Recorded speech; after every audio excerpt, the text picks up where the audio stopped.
Hello दोस्तों, Dalip Hindi shorthand classes में आपका हार्दिक स्वागत है।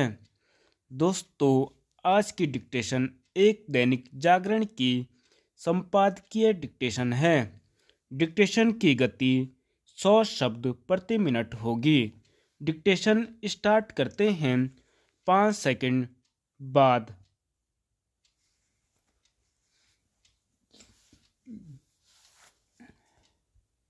घाटे का व्यापार।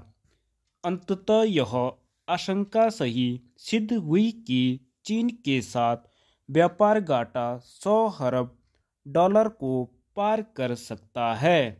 ताज़ा आंकड़े बता रहे हैं कि बीते वर्ष भारत चीन के बीच 135 अरब डॉलर का जो द्विपक्षीय कारोबार हुआ, उसमें जहां चीन से होने वाला आयात 118 अरब डॉलर रहा, वहीं भारत की ओर से उसे किया जाने वाला निर्यात 17 अरब डॉलर तक ही सीमित रहा।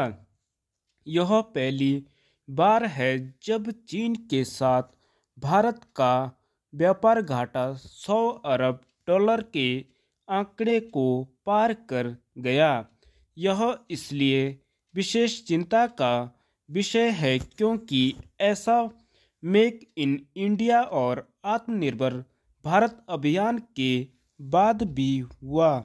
इसका सीधा अर्थ है कि इसकी गहन समीक्षा करनी होगी कि ये दोनों अभियान अपेक्षा पर खरे क्यों नहीं उतर पा रहे हैं। इसी के साथ यह भी देखना होगा कि उत्पादन से जुड़ी प्रोत्साहन योजना यानी PLI स्कीम वांछित परिणाम क्यों नहीं दे पा रही है। चीन जिस तरह भारतीय हितों को चोट पहुंचाने के साथ सीमा पर आक्रामक रवैया अपनाए हुए है, उसे देखते हुए यह आवश्यक ही नहीं अनिवार्य है कि वहां से आने वाली सामग्री पर निर्भरता कम की जाए। निस्संदेह जहां सरकार को यह देखना होगा कि चीन से व्यापार घाटा बढ़ता क्यों जा रहा है, वहीं उद्योग जगत को भी यह समझना होगा कि इस घाटे के लिए एक बड़ी हद तक वही जिम्मेदार है। हमारे उद्योग जगत को चीनी वस्तुओं पर अपनी निर्भरता कम करने के लिए कमर कसनी होगी। समझना कठिन है कि जिस तरह खिलौना उद्योग में चीन के प्रभुत्व को चुनौती दी गई, उसी तरह अन्य क्षेत्रों में क्यों नहीं दी जा सकती, और वह भी ऐसे समय जब विश्व के अनेक देश चीनी उत्पादों पर अपनी निर्भरता कम करना चाहते हैं। अच्छा हो कि भारतीय उद्योगपति इस अवसर का लाभ उठाएं। वे ऐसा करने में तभी सक्षम हो सकते हैं जब तकनीक का उपयोग करने के साथ अपनी उत्पादकता बढ़ाने और साथ ही अपने उत्पादों की गुणवत्ता सुधारने पर अतिरिक्त ध्यान देंगे। यदि भारत को वास्तव में विकसित देश बनना है तो एक ओर जहां चीनी उत्पादों पर निर्भरता कम करनी होगी, वहीं दूसरी ओर विश्व बाजार में उसके उत्पादों से प्रतिस्पर्धा भी करनी होगी। इसका कोई औचित्य नहीं कि भारतीय उद्योगपति वे वस्तुएं भी चीन से मंगाएं जिन्हें देश में बनाया जा सकता है। यह ध्यान रहे कि एक समय दवाओं में उपयोग होने वाला कच्चा माल यानी API भारत में ही तैयार होता था, लेकिन धीरे धीरे वह चीन में बनने लगा और फिर भारतीय फार्मा उद्योग उसे वहीं से मंगाने लगा। आज स्थिति यह है कि हमारा फार्मा उद्योग चीनी एपीआई पर निर्भर है। यह समझ आता है कि कच्चा माल चीन से आए, लेकिन इसका कोई अर्थ नहीं कि तैयार माल भी वहीं से आए। आयोग पर सवाल।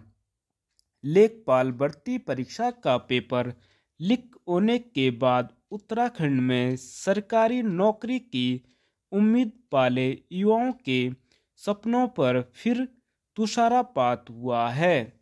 हालांकि सरकार ने साफ कर दिया है कि दोषियों को बख्शा नहीं जाएगा और परीक्षाओं को नकल विहीन बनाने के लिए शीघ्र सख्त कानून लाया जाएगा, लेकिन इस तरह लगातार धांधली सामने आना सवाल तो खड़े करता ही है।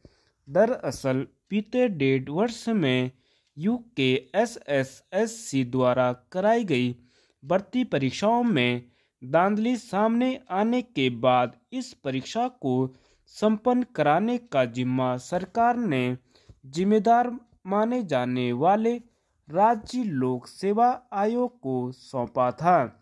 लेकिन फिर वही कहानी दोहराई गई, जिसका दंश उत्तराखंड के युवा वर्षों से झेलते आ रहे हैं। चिंताजनक यह है कि नकल के इस धंधे में परीक्षा कराने वाली एजेंसी के ही कुछ लोग शामिल हैं, जो माफिया के साथ मिलकर बेरोजगारों के भविष्य से खेल रहे हैं।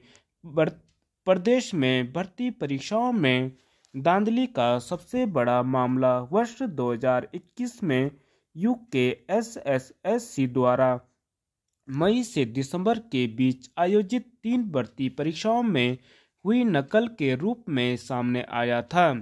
तीनों परीक्षाओं के परिणाम भी घोषित हुए और सफल अभ्यर्थियों को नियुक्ति भी दे दी गई, लेकिन बाद में पता चला कि इन परीक्षाओं का पेपर लीक हुआ था और नकल भी कराई गई थी।